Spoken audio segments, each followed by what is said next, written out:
ఆలోచించగలుగుతున్నావు? ఆలోచించడానికి నాకు మీరు తప్ప ఎవరూ లేరమ్మా.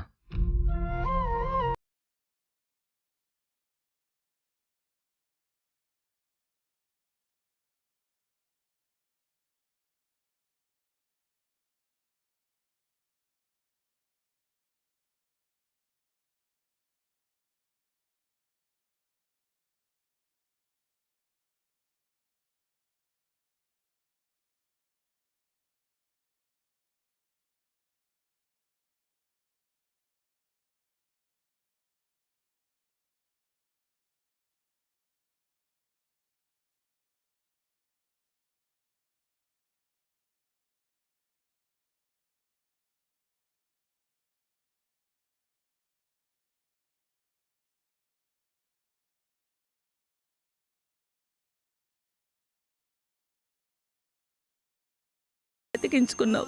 మీ అమ్మా నాన్నలకి పునర్జన్మనిచ్చావు. గొప్ప కొడుకువి నువ్వు. జన్మనివ్వకపోయినా మమ్మల్ని, తోడబుట్టకపోయినా వాళ్ళని పోషిస్తూ భరిస్తూ ఉన్నావు. నీ రుణం ఎలా తీర్చుకోవాలరా?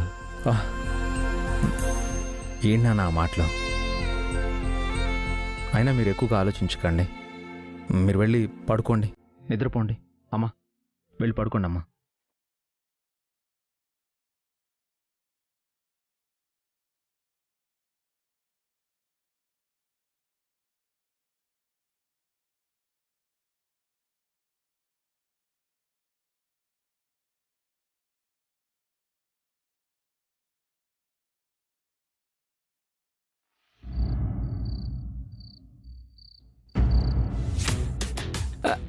డిన్నర్ చేయకముందే వాకింగ్ చేయటం ఏంటి సార్? తిన్నాక తిరిగితే అరుగుతుంది కదా.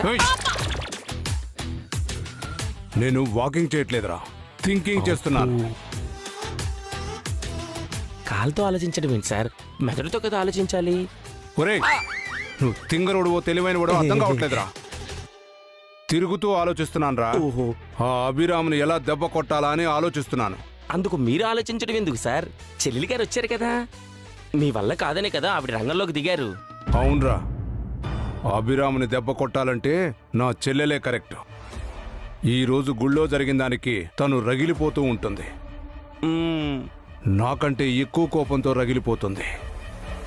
ఆ అభిరాముని ఎప్పుడెప్పుడు చంపేద్దామా అని ఎన్నెన్నో ప్లాన్లు చేస్తూ ఉంటుంది.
ఏంటి సార్, సీన్ రివర్స్ లో ఉంది. చెల్లెలు గారు ఆవేశంతో వెళ్ళిపోతారనుకుంటే సిగ్గుపడుతూ నవ్వుతున్నారు. అదే నాకు అర్థం కావట్లేదురా. అసలు నా చెల్లెలు సిగ్గుపట్టం నవ్వడం నేనే మొదటిసారి చూస్తున్నాను రా. అంటే ఇప్పటి వరకు చెల్లెలి గారు నవ్వటం గాని సిగ్గుపడటం గాని చేయలేదా సార్? లేదు, సిగ్గు నవ్వు దాని మొహాన రాసి పెట్టలేదు అనుకున్నాను. అర్థమైంది సార్. ఏమర్థమైందిరా? చెల్లెలి గారు ఎందుకు సిగ్గుపడుతున్నారో నాకు అర్థమైంది. ఎందుకు సిగ్గుపడుతుంది, ఎందుకు నవ్వుతుందిరా? ఈ బండరాయిలో విత్తనం మొలకెత్తింది సార్. బండరాయిలో విత్తనం మొలకెత్తడం ఏంట్రా దరిద్రుడా? తనలో తొలకరి కురిసింది సార్. ఒక మొలక చిగురెత్తింది. కాస్త అర్థమయ్యేలా చెప్పిచావరా?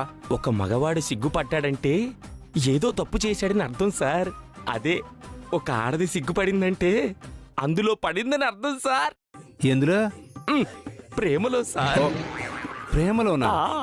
రేయ్, అది నా చెల్లెలు, అసంభవం. చెల్లెలి గారిని అడగండి సార్, అడగండి. అమ్మా కనకం, అమ్మా కనకం, అమ్మా కనకం. ఏంటన్నయ్యా? ఏం చేస్తున్నావు? ఏం చేయాలో తోచట్లేదన్నయ్యా. చెప్పానా సార్, ఇది అదే. ఏమీ తోచకపోవటం ఆ లక్షణాలే. నువ్వు నోర్మూయ్. పదమ్మా, భోంచేద్దాం. ఆకలి వేయట్లేదన్నయ్యా. ఏమి తాగాలనిపించట్లేదు, నిద్ర కూడా రావట్లేదు. ఇప్పుడు అర్థమైందా సార్? అన్నీ అవే లక్షణాలు, డౌటే లేదు. నువ్వు ఆగరా బాబు. అమ్మా, నీ ఒంట్లో బాగానే ఉంది కదమ్మా? జ్వరం అది రాలేదు కదా? ఒంట్లో బాగానే ఉందన్నయ్యా, మనసే అదోలా ఉంది. అదోలా అంటే? ఎలా చెప్పనన్నయ్యా? మీరేం చెప్పనవసరం లేదు మేడం, మాకంతా అర్థమైపోయింది. రేయ్, ఈ దరిద్రుడు నువ్వు లవ్లో పడ్డావు అంటున్నాడమ్మా. కొంపు తీసి నిజమేనా?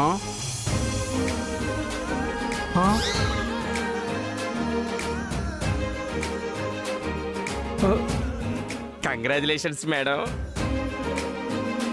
నిజంగా చెప్తున్నావు కనకం? ఇంకా డౌట్ పడతారేంటి సార్? ఎవరమ్మా అతను? మీరే కనుక్కోండి. నువ్వు చెప్పకపోతే మాకెలా తెలుస్తుందమ్మా? తెలుసుకోండి. ఆయనే నాకు కాబోయే భర్త అని నేను ఫిక్స్ అయ్యాను. అతన్ని కనిపెట్టి నా పెళ్లి ఫిక్స్ చేయండి.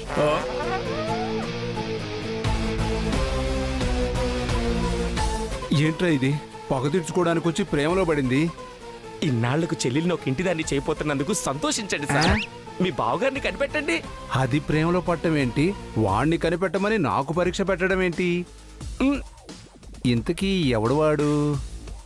ఈ రాక్షసిలో ప్రేమ పుట్టించిన వాడెవడు?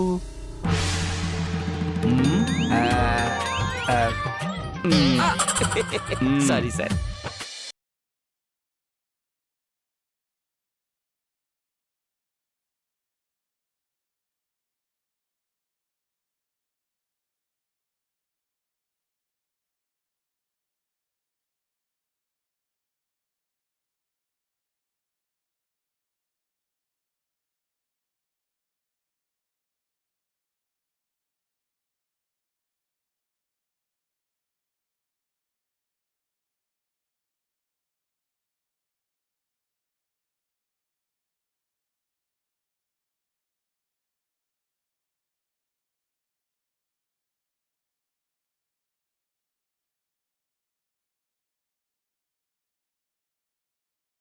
ఏదైనా కోరుకుంటే అది తప్పకుండా నెరవేరుతుంది.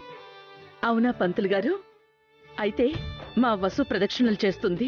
మా అందరి తరపున తనే స్వామివారిని కోరుకుంటుంది. ప్రతిదానికి వసు అక్క ఎందుకత్తయ్యా? అవునదనా, నువ్వు నీ ముగ్గురి కోడళ్ల పట్ల పక్షపాతం చూపిస్తున్నావు. వసును ఒకలా, హారికను ఒకలా చూస్తున్నావు. అత్తయ్య చెప్పిన దాంట్లో తప్పే ఉంది పిన్ని. మనం ఈ ఊరికి రావడానికి కారణం వసు. తన మొక్కు చెల్లించడానికి వచ్చాం. తను కోరుకుంటే మంచిదే కదా. బావుందే, అత్త తోటికోడళ్ళు ఒకటైపోయారా? హారికకు ఏ హక్కు అధికారం లేదా? గుళ్ళో హక్కులు అధికారాలు లాంటివి ఎందుకు లేపిన్ని? హారిక, నువ్వే ప్రదక్షిణలు చెయ్యి, నువ్వే అమ్మవారిని కోరుకో. భిక్షమిస్తున్నారా వదినా? మాకేం అక్కర్లేదు. దేవుడు ముందు అందరం భిక్షగాలమేరా. అయినా గుడిలో ఈ గొడవలేంటి? అమ్మా వసు, వేరే ఎవరు వద్దు, నువ్వే ప్రదక్షిణలు చెయ్యమ్మా. మరొక్క విషయం, ఏ కారణం చేత కూడా ప్రదక్షిణలు ఆగకూడదు. ఆగితే అరిష్టం, కోరిన కోరిక నెరవేరదు.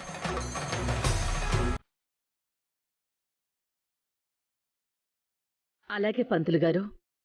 వసు, మొదలుపెట్టు.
ప్రతి దానికి ఆ వసు ఒక్కనే హైలైట్ చేస్తున్నారు.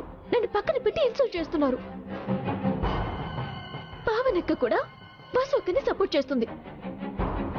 ఏదో ఒకటి చేయాలండి. గుళ్ళో ఏం చేస్తావే నీ మొహం? వసు అక్కకి అవమానం జరగాలి, ప్రదక్షిణలు ఆగిపోవాలి, తన కోరిక నెరవేరకూడదు.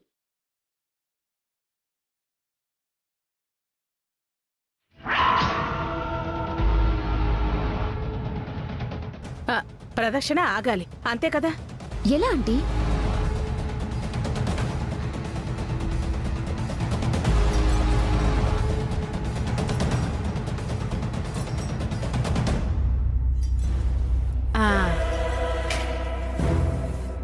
ఇలా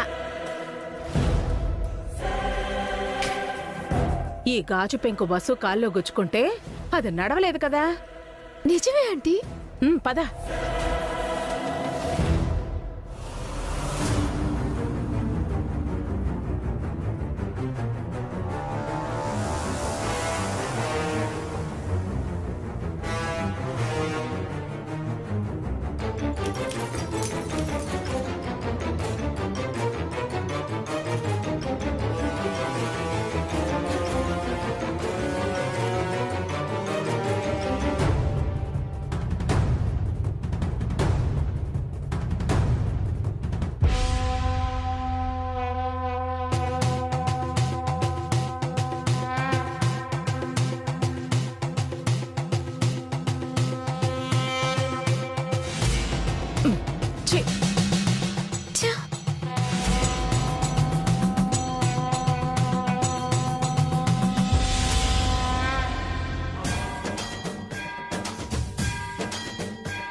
వసు, అమ్మా, ఆంటీ. వసు గారు, వసు గారు, వసు గారు, ఏమైందండి? వసు గారు. అయ్యో అమ్మా వసు. వసు, పద పద పదండి. అయ్యో అయ్యో అయ్యో వసు. అయ్యో అయ్యో, వసు కాల్లో గాజు పెంకు గుచ్చుకుంది. అయ్యో అయ్యో.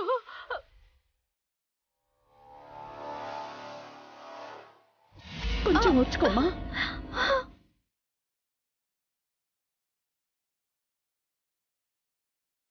అయ్యో, ప్రదర్శన ఆగింది. అపచారం అపచారం. ఎంత పని చేసావక్క? కాస్త చూసుకొని నడవాలి కదా. ఇప్పుడు ప్రదక్షిణ ఆగింది. ఏమని అర్థం జరుగుతుందో ఏంటో. ఆపుతారా? పావని, వెళ్ళి పసుపు తీసుకురా. అలాగే అత్తయ్య.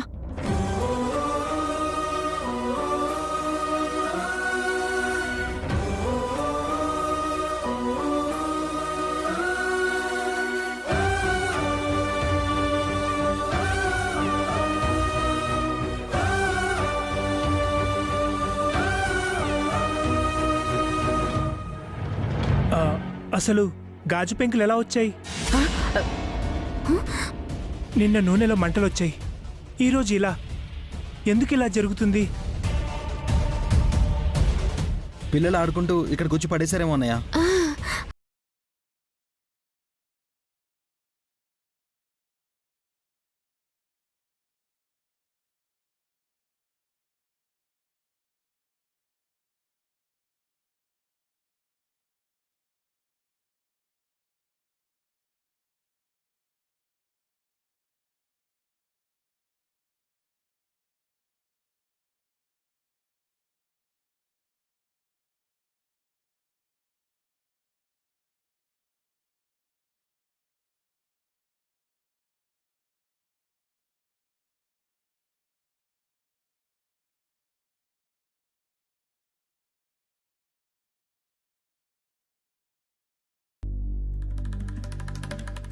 అయ్యో వసు గారు.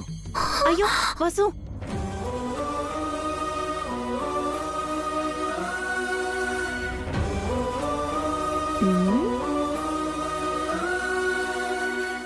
లాభం లేదబి. కుంటి కాలుతో బస్సు నడవలేదు. ప్రదక్షిణ ఆపాల్సిందే. ఏ ప్రమాదం వస్తుందో, ఎవరికి మూడుతుందో. దేవుడా, ఎందుకు ఇలా అయింది? అప్పటికి నేను ప్రదక్షిణలు చేస్తాను. ఎవరైనా నా మాట విన్నారా? నీ మాట నా మాట ఎందుకు వింటారే? అందరికీ వసూయే కావాలి. ఏం చేస్తాం? ప్రదక్షిణ పూర్తి చేయకుండా ఆగిపోయింది.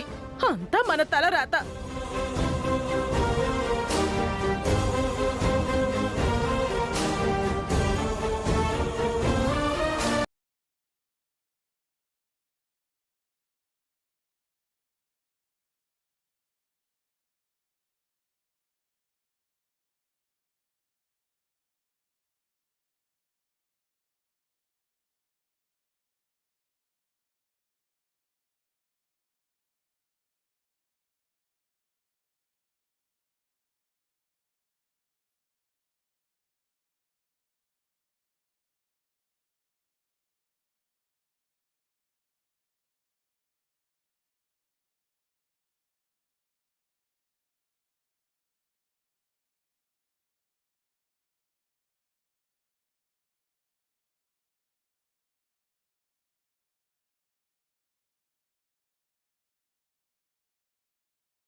మంచి పని చేశారు బాబు. ప్రదక్షిణాలు పూర్తి చేశారు. మీకు స్వామివారి అనుగ్రహం సంపూర్ణంగా ఉంటుంది. పూజ చేస్తాను. మరొకసారి మీరందరూ మనస్ఫూర్తిగా స్వామివారిని కోరుకోండి. అలాగే పంతులు గారు. అమావాస్య చీకట్లలా నా కుటుంబాన్ని కష్టాలు చుట్టుముట్టాయి. త్వరగా మా కష్టాలు తీర్చు స్వామి. ఆయన కోరుకున్నట్టు కుటుంబం అంతా కలిసి సంతోషంగా ఉండాలి. అదే స్వామి నా కోరిక. స్వామి, మా వసు గారు ఏం కోరుకున్నా ఆవిడ కోరిక నెరవేరేలా చూడు స్వామి.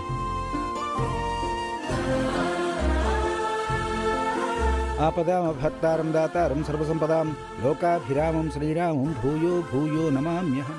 వెళ్ళొస్తాం పంతులు గారు. మంచిది.